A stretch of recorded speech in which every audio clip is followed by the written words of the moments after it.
চাঁদমারি ঘাটে নতুন ভেসেল ঘাট হলো। যারা দূর দূরান্ত থেকে জিপলটে আসতো তাদের আর জিপলটে আসতে এতটা কঠিন মনে হবে না, কারণ ভেসেল ঘাট হয়ে গেছে মানেই গাড়ি ঘোড়া সব কিছুই জিপলটে আনা যাবে। আর নৌকোয় কষ্ট করে গাড়ি পার করাতে হবে না। সোজা বিরাট থেকে আসবেন বংশনগর থেকে চাঁদমারি, তাহলেই পৌঁছে যাবেন জিপলট।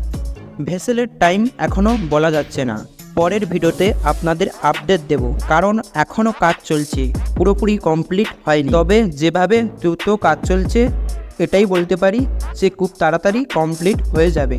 এখন চাঁদমারি ভেসেল ঘাট হয়ে গেছে কমপ্লিট, কিন্তু এখন ভেসেল চালু হয়নি। ওপাশে বংশনগরের ভেসেল ঘাটের কাজ চলছে এবং বিরাটেও ভেসেল ঘাটের কাজ চলছে। সব যখন কমপ্লিট হয়ে যাবে তখন খুব সহজে মানুষ পারাপার খুব সহজে হতে পারবে, গাড়ি ঘোড়া সব নিয়ে আসতে পারবে। যাদের জিপলটে আসতে ট্রাভেলিং হতো, কষ্ট হতো, তাদের আর এত কষ্ট হবে না, খুব সহজে চলে আসবেন জিপলটে। বাড়ির গাড়ি 4 চাকা 2 চাকা যেটা নিয়ে আসবেন সোজা পৌঁছে যাবেন জিপলটে। কারা কারা জিপলটে আসতে চাও, ভ্রমণ করতে চাও, অবশ্যই কমেন্টে বলবেন। Thank you watching my video. আবারও দেখা হবে নতুন একটা ভিডিওয়। ততক্ষণ তোমরা সবাই ভালো থাকবেন।